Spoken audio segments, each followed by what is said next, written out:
Okay, 6 p.m. We'll call our meeting order. Start the Pledge of Allegiance.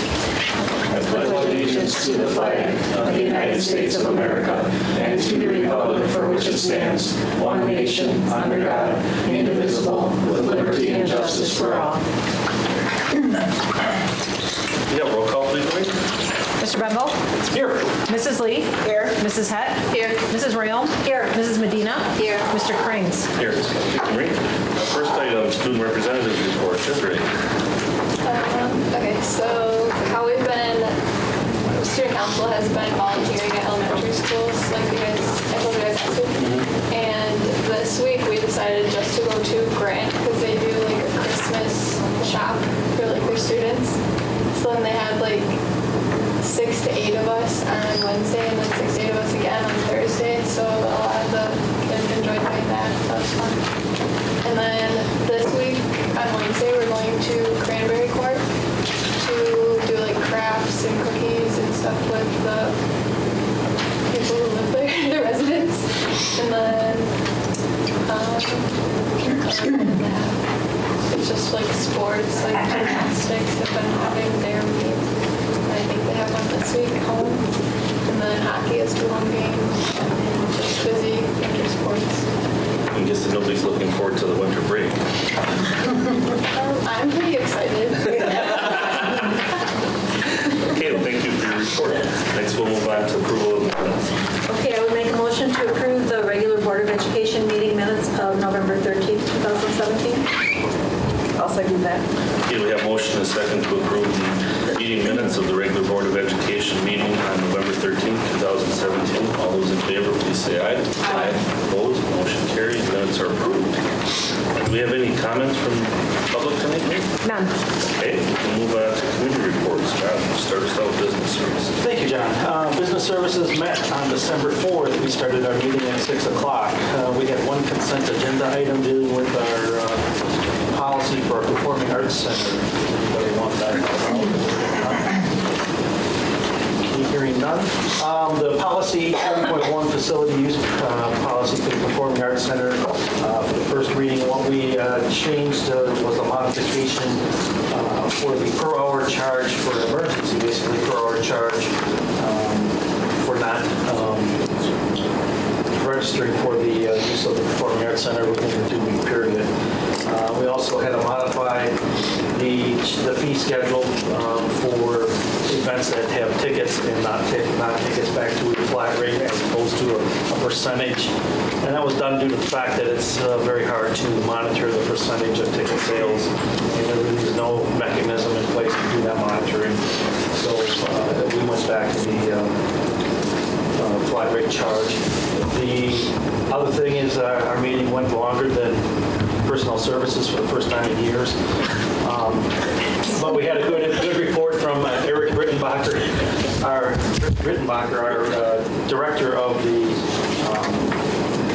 PAC, and he told us some of the background of things that have happened, and we had a discussion briefly about the fact that he really has no backup. We probably have to look at some things, the possibility of helping that out if there is some emergency situation where he can't be there. Another interesting thing he told us is that Eric and along with Sarah Danke have been asked by DPI to put together some curriculum for drama, I believe drama, and the use of like performing arts centers for the state. So that is a very good feather in the hat for those two people. And I would just like to say that Eric has done a fantastic job maintaining and running that facility. He's been a stellar person to keep it current and bringing stuff forward that needs to be upgraded and making it a A1 class facility for our community and for people to use in our community as well as people coming from outside our community to use a performing arts center. So our hats off to Eric and Sarah. If you do see any of them, certainly thank them for their work when you're at the Performing Arts Center, because Eric is basically there from opening to close when he does have an event there. So with that, I would recommend, or the committee recommends and I move the proposal modification to policy 830.1 for facility use of the Performing Arts Center for first reading to provide 46 per hour charge for rental requests not made of 2 weeks prior to the event, as well as the modified fee schedule and decrease in the charge for exceeding rental time limit be recommended for approval from the board. Second. Okay, we have a motion and a second to approve PS1. All those in favor, please say aye. Aye. Opposed? Motion carries. And the balance of our meeting was nothing. So I submit our meeting minutes to be approved. Second.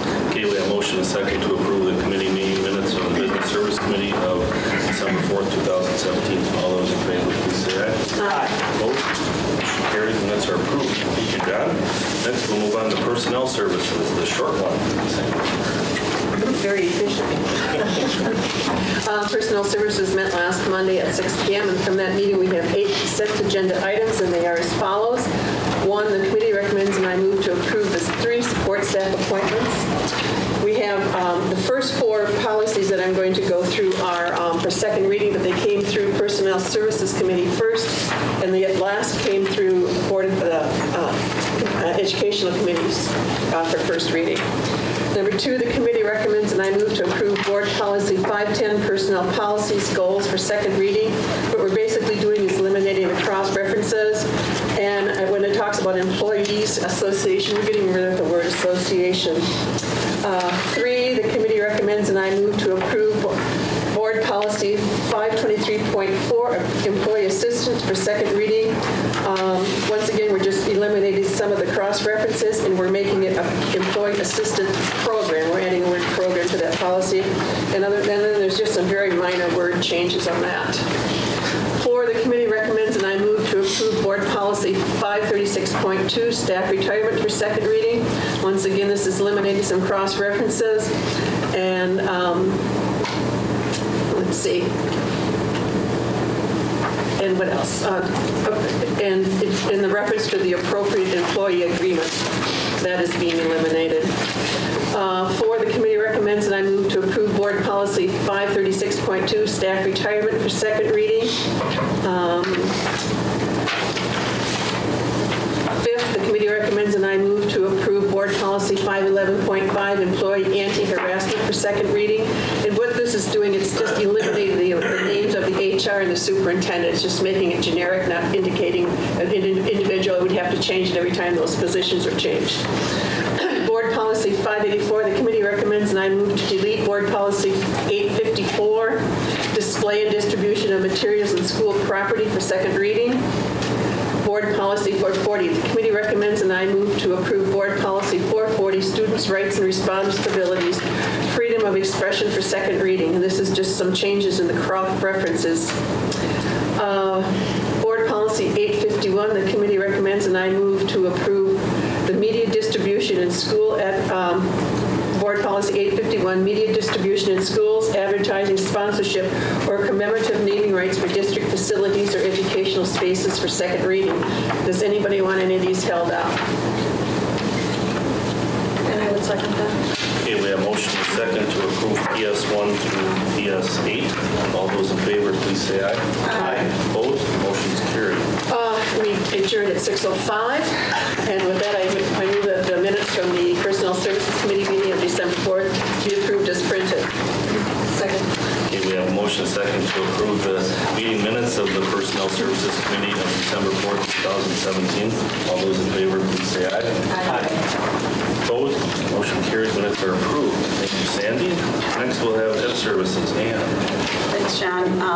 The Educational Services Committee was called to order at 6:20. There was no public comment. We had 3 consent agenda items. The first one being about Policy 164. Well, actually, they were all 3 directly related to that. The Board Policy 164 is about board member compensation and expenses. And then there was Board Policy 163, Opportunities for Development, and Board Policy 162, New Board Member Orientation for first reading.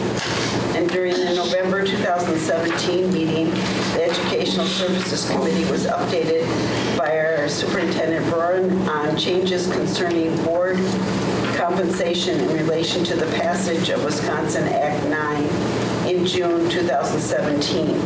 After gathering feedback from the committee, Mr. Braun incorporated potential revisions to Policy 164, Board Member Compensation and Expenses, Policy 163, Opportunities for Development, and Policy 162, New Board Member Orientation, for the committee's consideration for first reading. Craig reviewed historical data relative to board compensation for the past 3 years. Annual compensation by individual board members in 2016-17 ranged from $2,040 to $3,540, depending upon the number of meetings attended. Craig also shared board salary comparison information for districts of similar size, noting that by and large, annual salary stipends are utilized by most boards as opposed to per meeting stipends. A recommended annual salary of $2,700 to be paid on a monthly incremental basis has been incorporated into Policy 164, Board Member Compensation and Expenses. If the board has an interest, language could also be incorporated into policy that sets an expectation for meeting attendance and could include a penalty if a certain percentage of meetings is missed each year by board members. This is not typically included in policy, and the board could instead choose to consider and/or address such concerns on an individual basis should they arise. Committee members discussed the recommended changes and the fact that while it is a sign of good boardmanship, attendance is not mandatory at every meeting held. The committee concluded that absence from meetings is not a concern at this time, since board members have rarely missed attending meetings during their tenure on the board. Committee members expressed support for the recommended changes and with the understanding that annual compensation and related policy will be reviewed in either July or August each year. Should a board member become elected and take office toward the end of April or any other time during the year, the annual salary for any outgoing and incoming board members will be prorated as appropriate. So we have 3 consent agenda items. Does anyone want any of those held up? Okay. Our first consent agenda item is to approve the proposed revisions to Board Policy 164, Board Member Compensation and Expenses, as set out in Attachment A for first reading. Second. Okay. Then we have a motion to approve the proposed revisions to Board Policy 163, Opportunities for Development, as set out in Attachment B for first reading. I'll second that. And then we Can I have just, a do you just want to do them all as one consent agenda? well, they're separate on the, But the consent agenda usually takes all of the items in at one time. yeah, If you prefer to do it that way, I just thought I would ask. thanks. That's probably a good idea. The third was to approve of the proposed revisions to Board Policy 162, New Board Member Orientation, as set out in Attachment C for first reading. The committee recommends, and I move that we approve the consent agenda items. Second. Okay. We have a motion and a second to approve ES1, ES2, and ES3. All in favor, please say aye. Aye. Opposed? Motion's carried.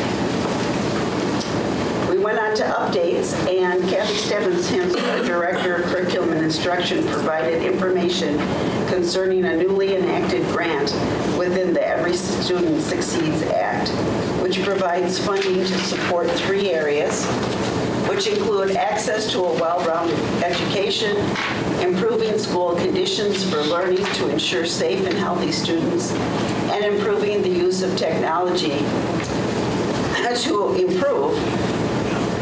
I think that means, improving the use of technology to improve academic achievement and digital literacy.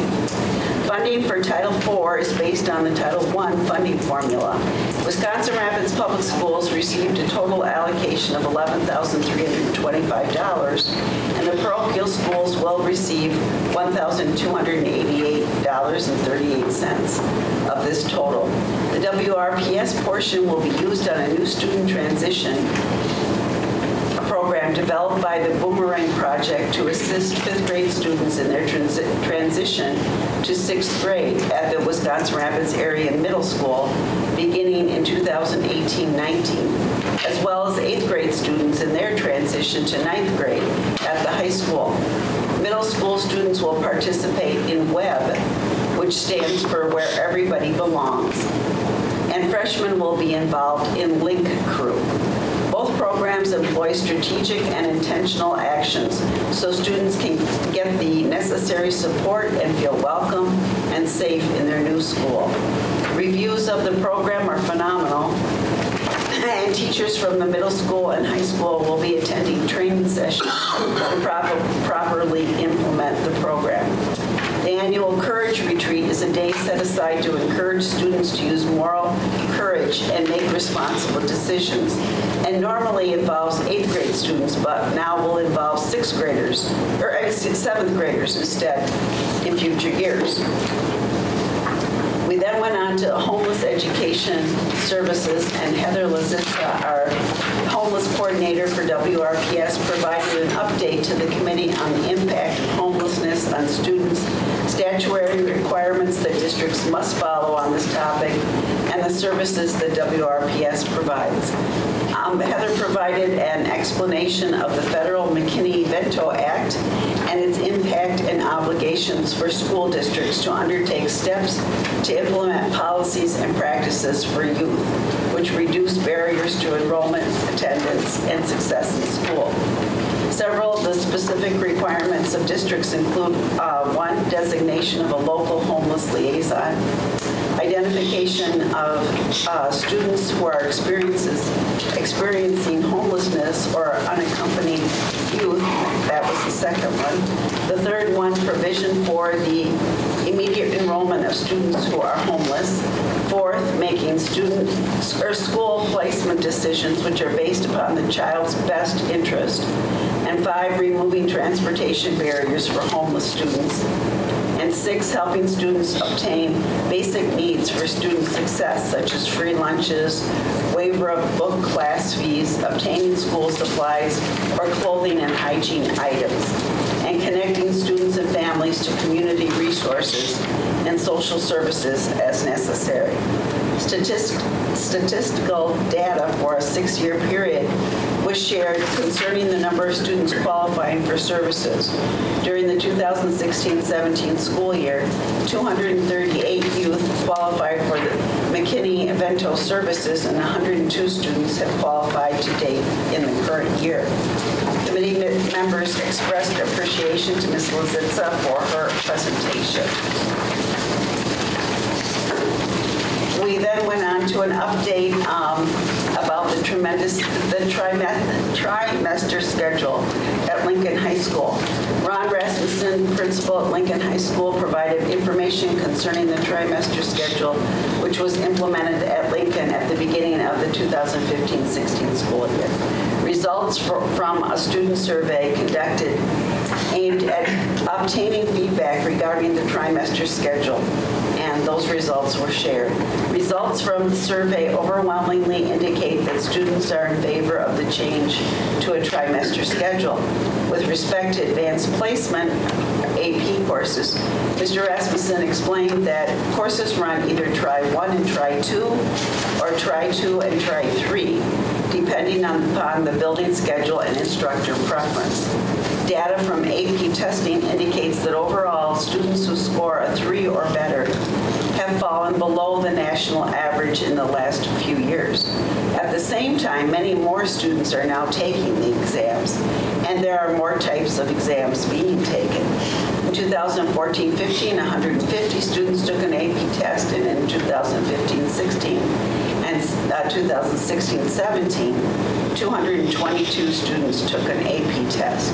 The only time gap that exists between the content being taught and and the test being taken is for students who are scheduled for Try 1 and Try 2, and then need to wait through March and April before taking the test in May. Previously, some students had a gap between January and May when the two-semester schedule was in place. Teachers offer multiple review sessions for students during IE time and after school. Also, regarding math, AP Calculus BC is a two-semester college course and gets scheduled for an entire academic year, or 3 trimesters. Other courses reviewed by Ron include world languages and pre-calculus. After speaking with teachers involved in performing a grade analysis on the pre-calculus course, the administration has concluded that there are no concerns for gaps in instruction time if the courses are not scheduled in back-to-back trimesters. A suggestion was made to perhaps review similar data for geometry and algebra 2. The committee thanked Ron for his presentation on trimester scheduling. Then we went on to 2016-17 school and district report cards. Kathy Stebbins-Hins updated the committee on the WRPS school and district report card results from 2016-17. The overall score for WRPS is 17.3, or meets expectations. Individual school report cards were reviewed and ranged anywhere from meets expectations to significantly exceeds expectations. Mr. Bourne clarified that Woodside's score changed by 1 point since One-tenth. Excuse me, 1/10. No problem. Of a point. Excuse me. Since the embargoed results were released, moving from 73.0 to 72.9. And this 1 point change puts their rating at meets expectations rather than exceeds for expectations. Kathy then reviewed Valley Conference School and Wood County School results. The district is very close to an overall score of exceeds expectations and will continue to strive for continued improvement without overemphasizing its test scores. In addition to the state report card, the district will also receive a national level report card from the federal government at some point in time this year. More information will be shared on this topic when it is available. I think you just misread something because the overall score for WRPS, I think you said 17.3, with it 72.3. Okay. Just wanted to make that so we don't forget. Yeah, and then we need to change the Woodside score to 110. Okay. With that, those changes, the committee recommends, and I move that we accept the remainder of the agenda for the December 4th Educational Services Committee meeting. Okay, a motion is second to approve the meeting minutes of the Educational Services Committee meeting of December 4th, 2017. All those in favor, please say aye. Aye. Opposed? Motion carries. Minutes are approved. Thank you, Ann. We'll move on to agenda referrals and information requests. Does anybody have anything this month? Well, no, I just have something that I should have said earlier, but we got PSAT test scores back today, so I don't know if anyone made it to the next level, but some of them were pretty high. I know someone who got 98th percentile and then 95th in the actual test. I didn't get that high. I got 90. I think I got 95th and then 88th. That's pretty good. Awesome. Congratulations.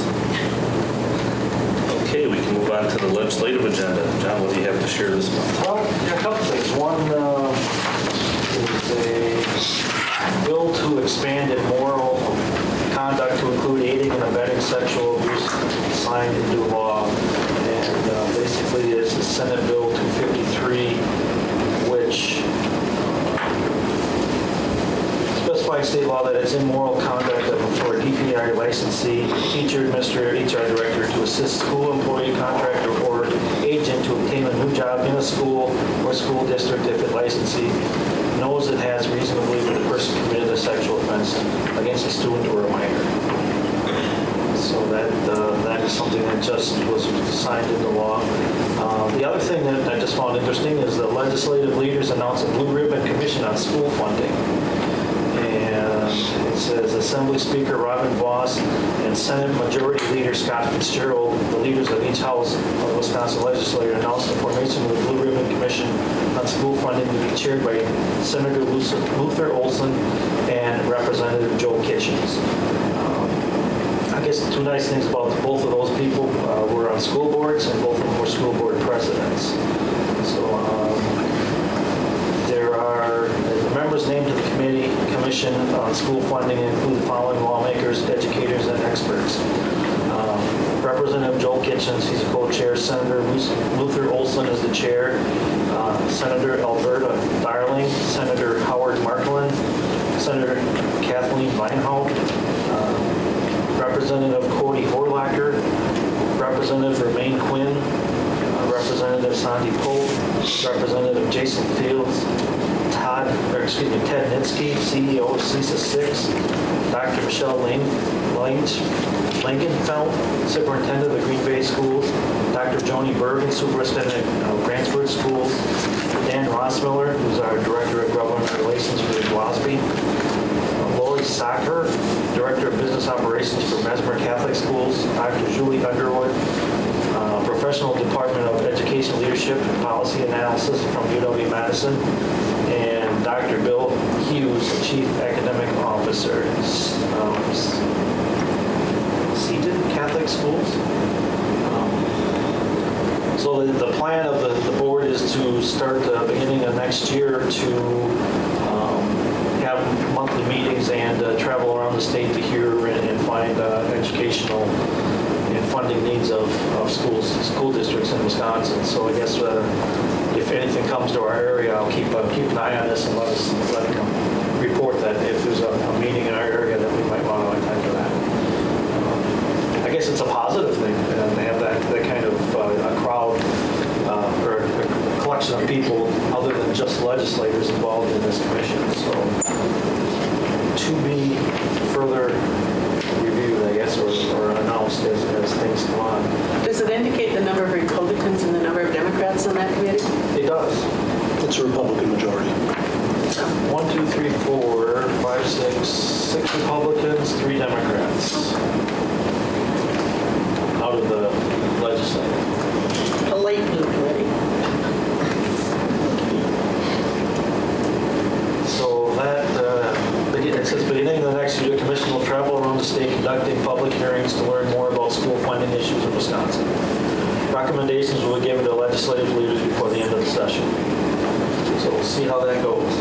And then in the update, Craig had added the recent bills, of which, by looking at least 2 of them, they're unfunded mandates.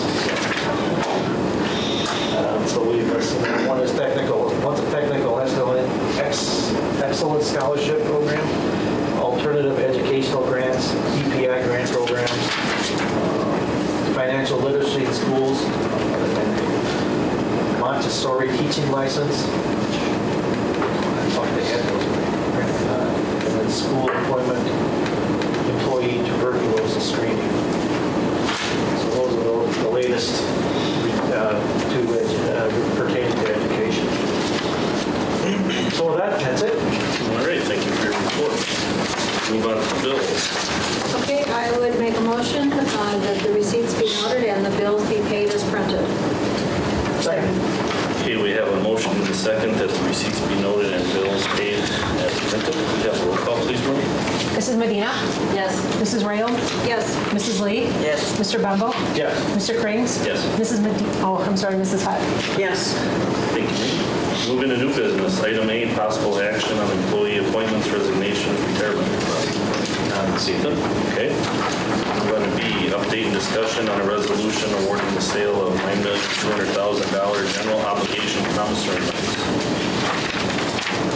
I'll just preempt all of the, before I turn it over to Dan, items B through H as indicated in your cheat sheet there, your notes, are discussion topics when we followed up on for official action Wednesday evening. The rationale behind that pause has to do with posting requirements and ensuring that we're following statute. So that's in process. The thought process behind discussing them tonight is the idea that it'll save us a little bit of time Wednesday night then when we finally get down to business, that you'll have the background information and there'll still be opportunities for discussion and finally a vote or formal action on Wednesday. So.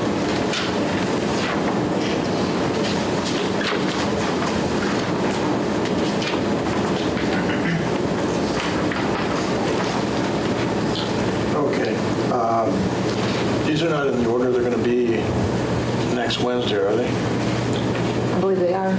Oh, they are. Oh, I see. I misunderstood. Okay. The first item is the sale of notes totaling $9,200,000. That is for the addition to the middle school.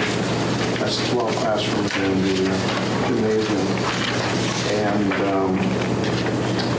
the reason for that is so that our fund balance doesn't fall. Originally, we were planning to do both high school and middle school in 1 year, and that's how it ended up happening because of the delay in the start of the high school project, and we didn't get any additional state aid on that this year. So we had to bear expense for both projects out of our fund balance, and which would not be sufficient to cover both without the additional state aid we were counting on originally. Any questions on the reason for that or the issuance for those notes? Item C is performance contract with Nexus. We need to approve Nexus as our performance contractor.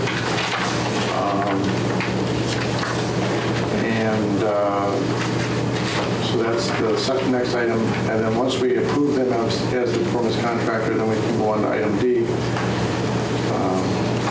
which is a 1-year energy project for 2 reasons. One, to install LED lighting in our buildings, and the other is to do some plumbing, some water conservation measures in some of the restrooms.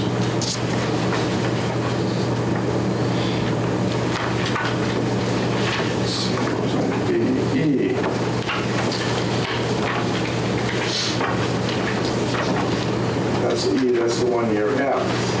The F is a multi-year energy project, and that's to do other energy projects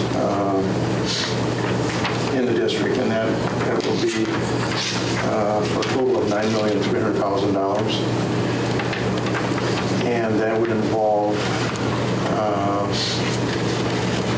some HVAC changes, some changes to windows, some doors, things like that. Spread through pretty much every building in the district, with the exception of Vesper and this building. This building to a small degree with lighting in office areas that are occupied. But everything else of that 9.3, again, the idea is we don't have to do all of the projects, but there are infrastructure improvements over the next few years that, frankly, have been put off for many years that will not only provide us that segue into maintaining the buildings, but also some cost savings and energy savings as a result of the retrofits. The projects are we're in your work packet in the handouts here. Item. What's I on here? G is next. G? G is next. Okay. G. This is the sale of the notes to finance those projects. Which would be outside of the revenue cap and not general operations dollars to pay those back. And then H is the authority to finance that outside the revenue limits over the next 10 years. 9 years, actually.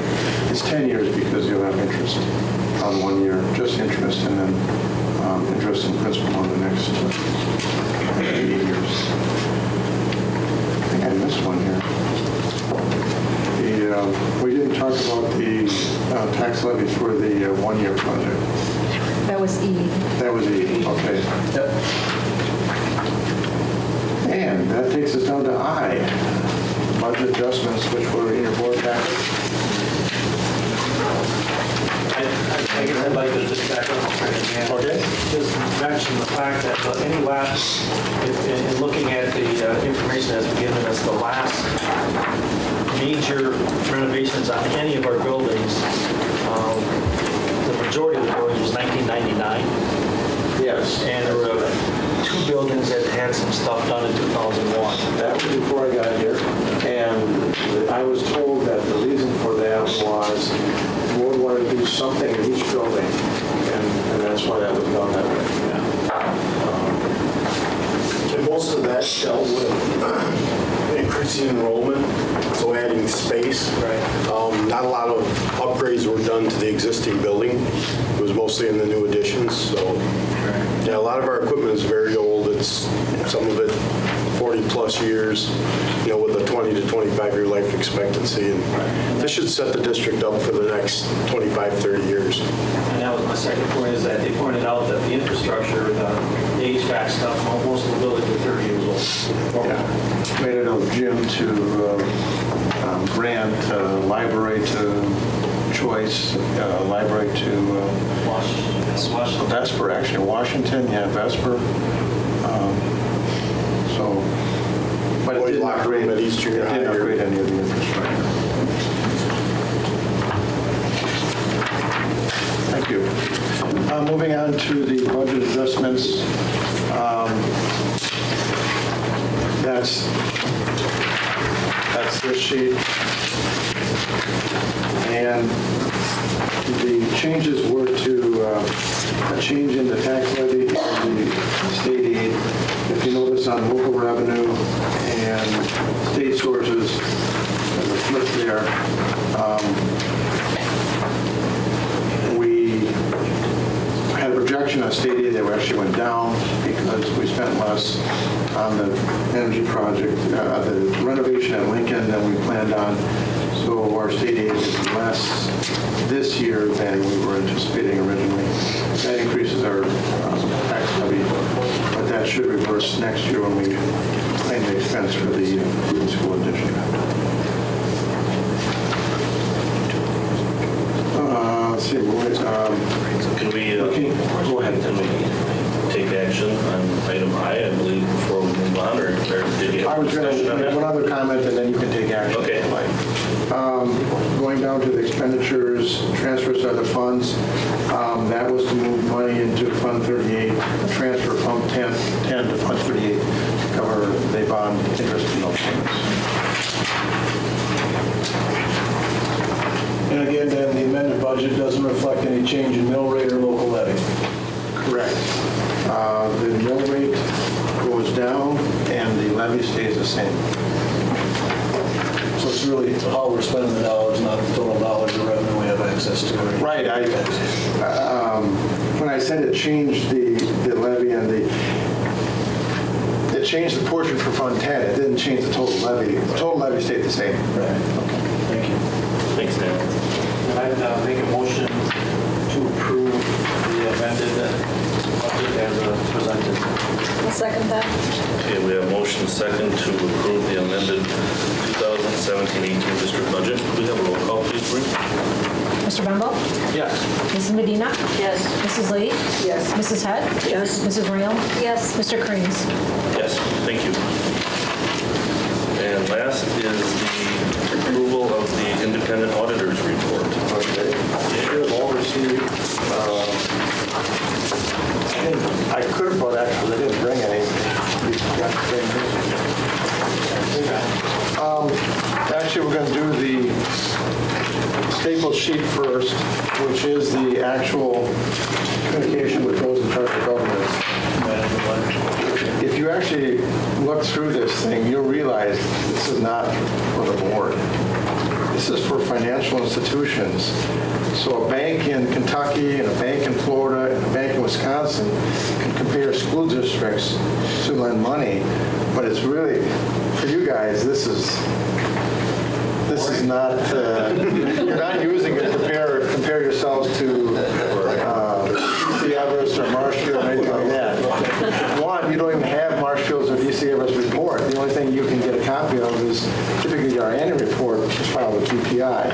And I do that, and I compare ourselves using the DPI annual report, but I don't have a copy of their audit report, so I have no idea what their audit report says. But banks do, and banks will use this for comparison. But for the normal board member, this is not something you use for that purpose. Now, this is supposed to, that's why they added this document, to give you a little information that would be helpful. And we'll go through that real quickly here. On page 2, I just want to note that they noted no transactions were entered into that lacked authorization or guidance, so that's good news. Looking at page 4, I just want to note that RSI, which you'll see the abbreviation of periodically throughout the document, is required supplemental information. And that required supplemental information is in this paper report.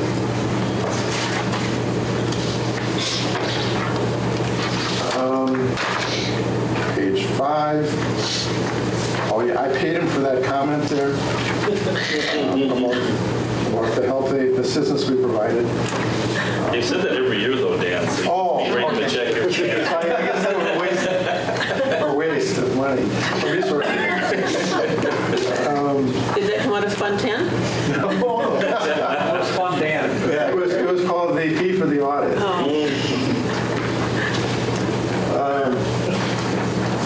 Page 6, you'll notice there were some items that they noted in a previous audit that have been resolved. So, and then the last page is just a list of the journal entries that were made after the auditors arrived.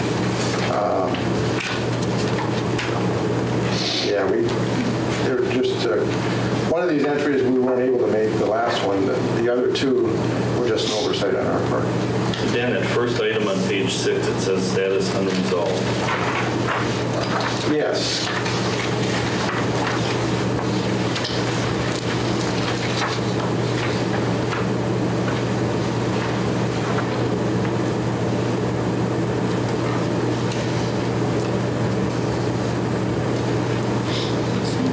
What it is we need to start reporting some standards, some new standards adopted by the auditing National Audit Accounting Commission that will be done in the next audit. Okay. That's why it's unresolved. If you note there, those are new reporting, and then so it'll be in the next audit. Each year, it seems that the auditors focus on a couple of new GASB standards, and then we'll point that out in this year's audit in preparation for next, or even sometimes 2 years down the road. Oh, and it says that in the last paragraph there. Provisions for this statement are effective for the financial beginning after June 15th, 2017. The June 30, 18 financial statements will be updated with these new reporting requirements. Good question. Any other findings, Dan, like segregation of duties or anything else that is worth remarking on, or everything else is kosher? Segregation of duties a lot of times will show up in a smaller district. We've been able to segregate our duties here. We have, in other words, payroll enters our receipts, so we don't have our accounts payable area entering receipts and accounts payable both. So payroll will do receipts, and so it's segregated that way. And so we weren't, they didn't have that as a finding for our district.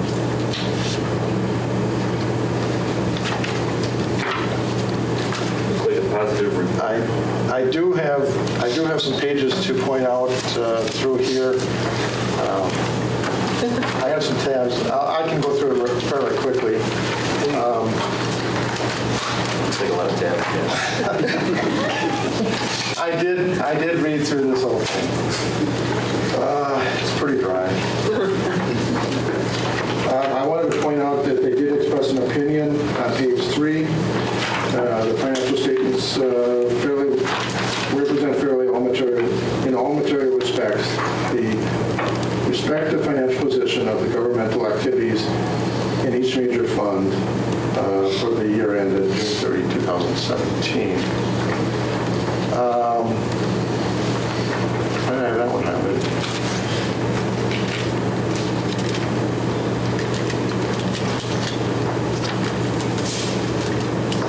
I'm not sure why I have that highlighted.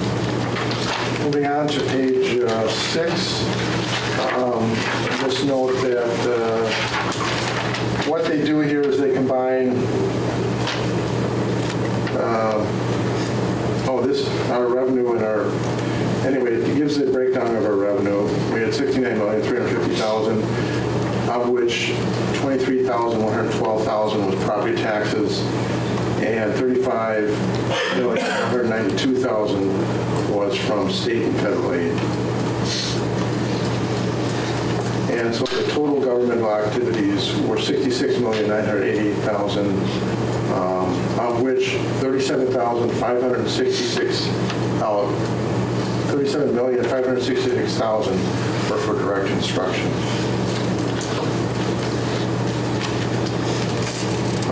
Our financial status increased by $2,362,249. That will not be the case now for this year because of the expense we're incurring on high school. We will have a drop in our fund balance at the end of this school year.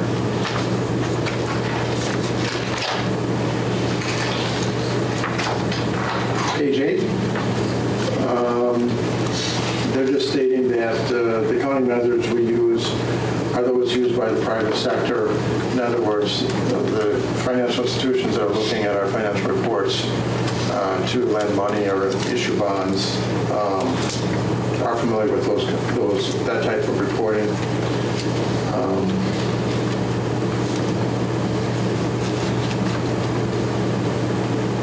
The increase or decreases in the district's net position are one factor of whether its financial position is improving or deteriorating. I just noted that at the end of this year, our fund balance will actually be going down.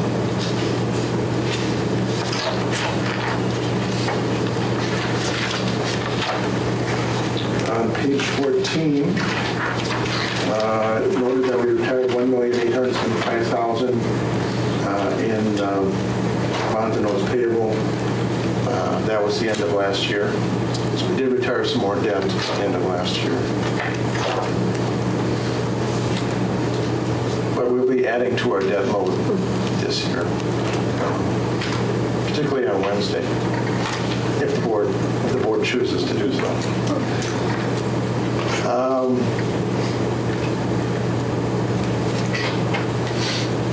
I wrote myself a note here.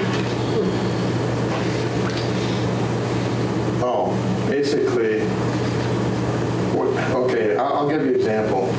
It has a amount in here on page 19, $2,799,685,000. That has to do with the state retirement system. I understand they're saying that's what our liability is to the state retirement system, but years ago when I first got here in the district, we never reported that. And what that has to do with I understand why they think it has a bearing on our fund, on our financial future, because they're saying we owe that amount to the retirement system. But it's not something that affects our operations last year. It didn't affect our operations last year. But they say at the end of the year we owed them $2,800,000. Page 27.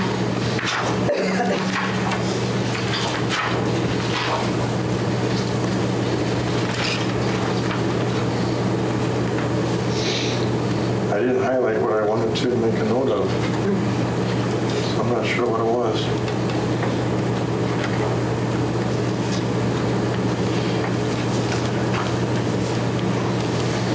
Can't find it.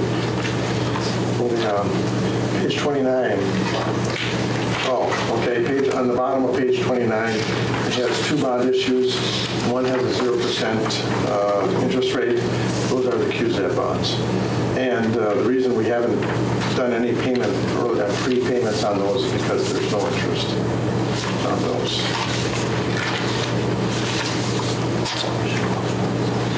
So when is our plan? What is our plan to pay this all in one lump sum when it's 22? Yes. What is happening is we're making payments of $150,000 into a sinking fund each year, and by the time these mature, we should have close to the amount paid out.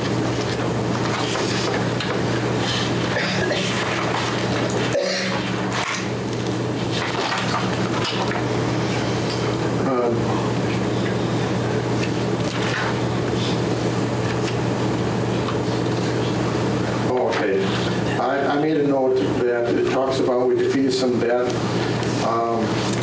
It talks about the debt defeasance we made in the past. We defeased $1,730,000 last year, and we defeased debts in previous years.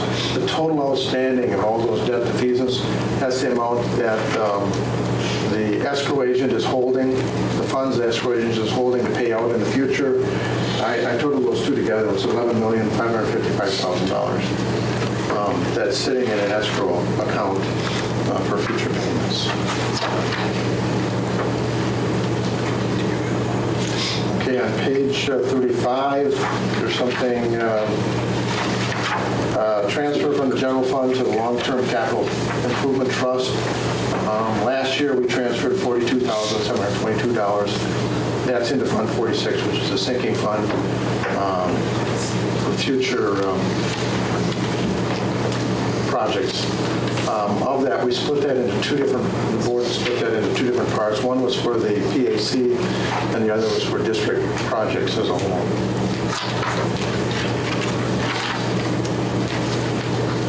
On page 39, you'll see a listing of different fund balances. The food service fund, $1,033,000. Let's see, the general fund, $11,728,000. Those are actual amounts that we had in our on our books at the end of the year.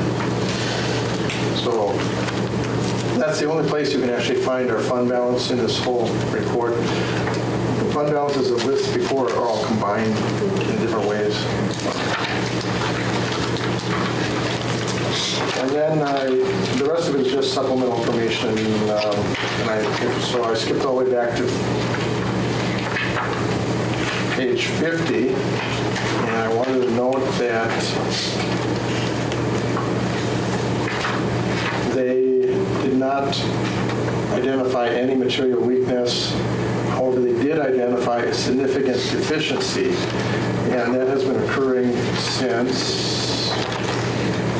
1990, I believe. 2009, excuse me. Since June 30th, 2009, they've been identifying a material weakness. And the material weakness is that I don't prepare this document. That's the material weakness. And what we're paying them for? And then it says that. We do pay them to do that. That's, So is that why on page 54 they have put an X on the yes? Yes, that's correct. About the significant deficiency, yes.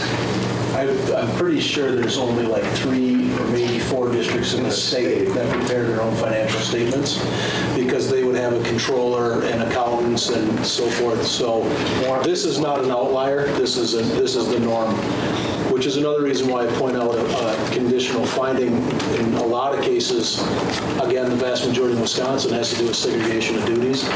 And I too read the report out of morbid curiosity because I kind of roll that way, but based on circumstances moving from a smaller district to a larger district, I was curious regarding what those findings would look like. And And this last one you just identified is, like I said, I think it's maybe 4 or 5 districts that actually have individuals then that do this throughout the course of a 12-month cycle to prepare audit documents or an audit report. You would need at least a full-time position devoted to that, and it's just not, districts our size and smaller are not really keen to doing that sort of thing because we can spend dollars better elsewhere in educating kids. So. And the audit costs for those districts are substantial. Oh gosh, yes. Yeah. So they can afford to. And ours are not cheap. No. So they can afford to add a person to actually for the document. That takes me to the end of the document, unless there's any questions. Any additional questions? Thank you. Thank you, Dan. Looks like we need approval of the report. I would make a motion to approve the 2016-17 district audit report as presented. Okay, we have motion and second to approve the 16-17 District Independent Auditors Report. All those in favor, please say aye. Aye. Opposed? Motion carries. It does not appear that we have anything else on our agenda. We have a short meeting after this, and we have a meeting on Wednesday. But with that said, Merry Christmas and Happy New Year, everyone, and we'll see you in 2018.